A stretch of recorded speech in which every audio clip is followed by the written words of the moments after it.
Bonsoir à tous. J'avais pas prévu de filmer aujourd'hui, c'est un peu à l'arrache, mais je voulais faire une voix off pour ma vidéo de bullet journal. Donc tout d'abord, je vous souhaite une très bonne année 2019. Cette vidéo, je l'ai filmée il y a 3 semaines, donc je pensais pas que je prendrais autant de temps pour la poster. Voilà, mes meilleurs vœux. Très bonne santé. Pour commencer, j'utilise le système du bullet journal. Peut-être que vous connaissez maintenant parce que ça commence à être assez réputé. Le bullet journal, en gros, c'est un système de planning et j'ai un bullet journal depuis la terminale. Donc ça fait 4 ans j'imagine. Et j'écris beaucoup, je me sers beaucoup de ce système. Si vous avez l'anxiété, si vous êtes quelqu'un qui stressait très facilement, c'est un système que je vous recommande. Enfin, moi je trouve que c'est un système qui m'aide beaucoup pour me sentir en phase, pour avoir l'impression d'avoir un peu de contrôle sur ma vie, ne pas oublier. Et c'est très rassurant d'avoir un compagnon cahier comme ça. J'utilise un carnet Ophi, donc j'ai cherché sur internet, j'arrive pas à comprendre cette marque. Je sais pas ce que c'est, mais mon père l'a ramené du travail. Mais voilà, ça fait le taf, c'est un papier ligné. Voilà, vous prenez pas la tête sur la marque du cahier, du moment que c'est un cahier qui vous plaît et qui a un format qui vous convient. Moi j'aime bien les grands cahiers. Et voilà, on va commencer la vidéo. Quand je filmais, je pensais que mes commentaires suffiraient, mais je trouve que je parle super lentement et que j'explique hyper mal, donc je me dois de compléter. Oui, j'ai mis des petits cristaux sur le côté parce que je voulais faire un peu de déco. Sur la première page, j'ai décidé de mettre mon emploi du temps. J'avais des pages tests qui se sont arrachées du cahier, donc ça me permet de tester différentes techniques.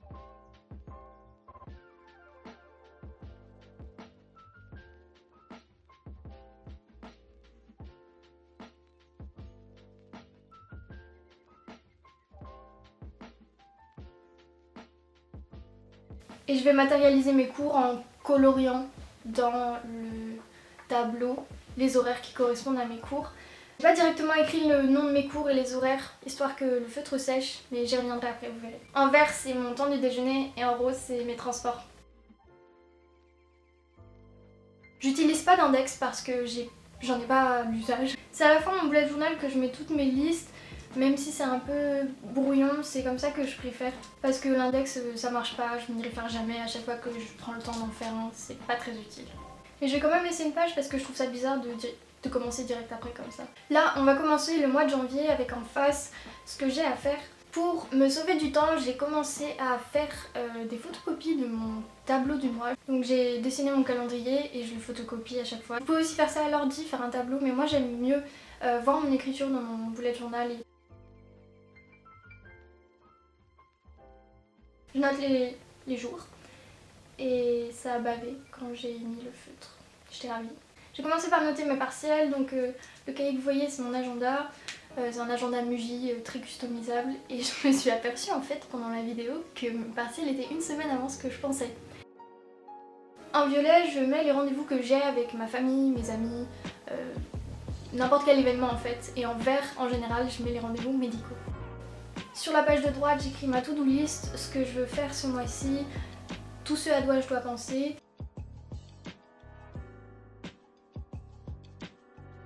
Je commence à sortir ma boîte de stickers, c'est un peu la seule déco de mon bullet journal, j'adore ça. Ce que j'aime avec le bullet, c'est que c'est vraiment ton espace, c'est pour toi, du coup tu peux le personnaliser autant que tu veux, soit l'encouragement dont tu as besoin. Une mug. Si vous vous demandez, j'ai acheté ces stickers sur Blipo, je vous mettrai en barre d'infos. C'est pas sponsorisé, I wish. J'ai aussi acheté des stickers sur Yozocraft, sur Etsy. J'ai mis un poussin parce que je trouvais que ça ressemblait à moi qui révisais.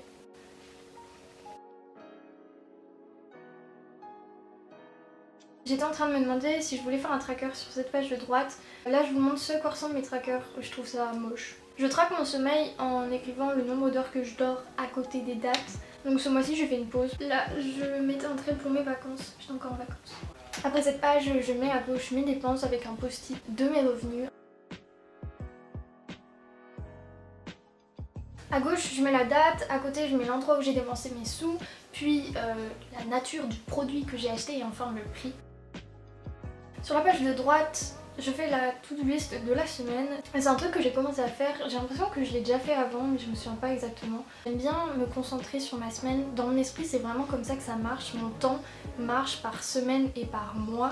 Donc ça m'aide visuellement de voir ma semaine comme ça. Je commence par noter ce que je dois faire à l'université, donc mes partiels grandement. Je sais pas vraiment, ma catégorie qui s'appelle projet c'est un peu mes responsabilités, ce que j'ai envie de faire, puis santé. On passe enfin à la semaine. J'aime noter un jour par page. Parfois j'ai l'impression que c'est du gâchis. Mais d'un autre côté, quand j'ai essayé de mettre 2 jours par page, c'était hyper oppressant et j'ai détesté comment c'était. Je m'en sortais pas du tout. J'avais peur que ça bave donc je mettais une page pour absorber l'encre à chaque fois. C'est ça que vous voyez. J'ai vraiment l'impression d'avoir trouvé ce qui marche pour moi. À chaque mois en fait, je découvre de nouvelles manières de présenter mon bullet journal et ce qui me plaît. Et c'est chouette parce que c'est très créatif et je trouve pas ça oppressant. Parce que c'est vraiment ton espace, enfin je sais que ça peut être intimidant un bullet journal pour les représentations qu'on en a sur Instagram ou YouTube, mais vous sentez surtout pas obligé de faire quelque chose d'artsy ou de scrapbook. Et mon setup est assez rapide à faire, enfin je dirais que ça prend 10 minutes, là c'était long parce que je parlais en même temps. En général je fais ça pendant les cours, je vais pas vous mentir. Donc là je voulais vous montrer une page type. La première ligne c'est mon matin, j'aime bien noter. Ces choses, ça me rassure de savoir que j'ai bien pris mes médicaments et que j'ai bien petit déjeuner.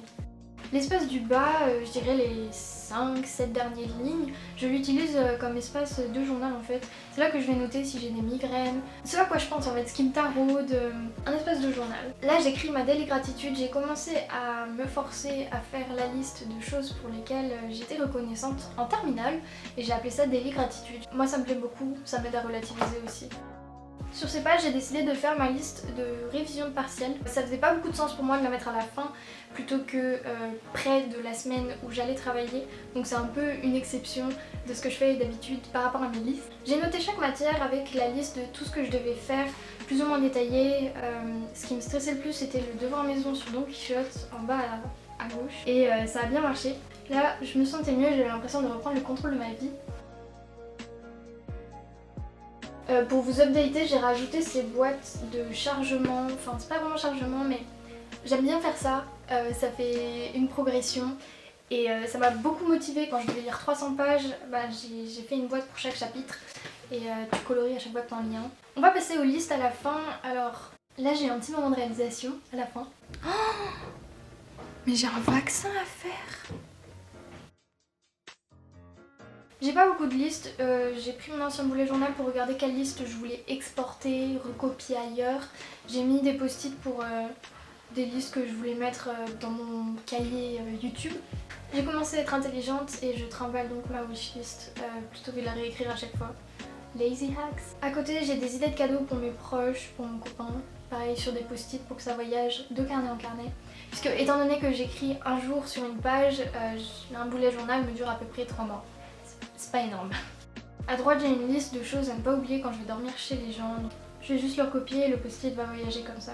Sur la page de gauche j'avais commencé à noter des idées puisque j'avais envie de faire une vidéo, étant donné qu'on me l'avait demandé, sur ma manière de travailler, mes méthodes, et il faudrait que je fasse cette vidéo effectivement, si ça vous dit toujours. On revient maintenant à mon emploi du temps puisque le feutre a séché, on va noter mes cours. J'ai vraiment pas eu l'emploi du temps de mes rêves, il y a eu, disons, des contretemps. Et dans mon emploi du temps, il y a donc un cours que j'ai pu choisir, surtout ceux qui sont pas obligatoires. Mais globalement, je pense que ça va être un semestre intéressant. On verra, je commence demain. Puis j'ai mis des stickers dans mon bullet journal, je me suis dit qu'il n'y en avait pas assez. J'ai un tout petit peu complété, j'ai collé quelques post-it. Voilà, je fais les choses un peu dans le désordre, c'est vraiment comme ça que je le fais parce que le temps que le stylo sèche, l'encre sèche, tu multitasques.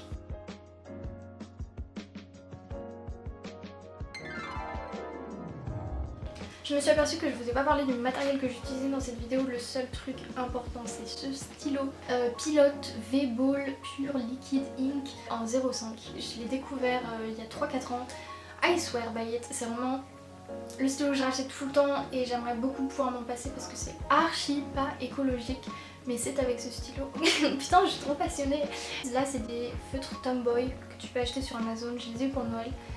c'est des super feutres. T'es censé faire de la calligraphie avec, mais moi j'aime juste parce que c'est des couleurs pastel vraiment très jolies. Donc voilà, c'est la fin de cette vidéo. Merci beaucoup de l'avoir regardée. J'espère que ça vous a donné des idées, ça vous a plu, ça vous a juste relaxé. Je vous souhaite encore une fois une très bonne année 2019, même si cette vidéo arrive en février, je sais. Et je vous fais plein de bisous. Salut!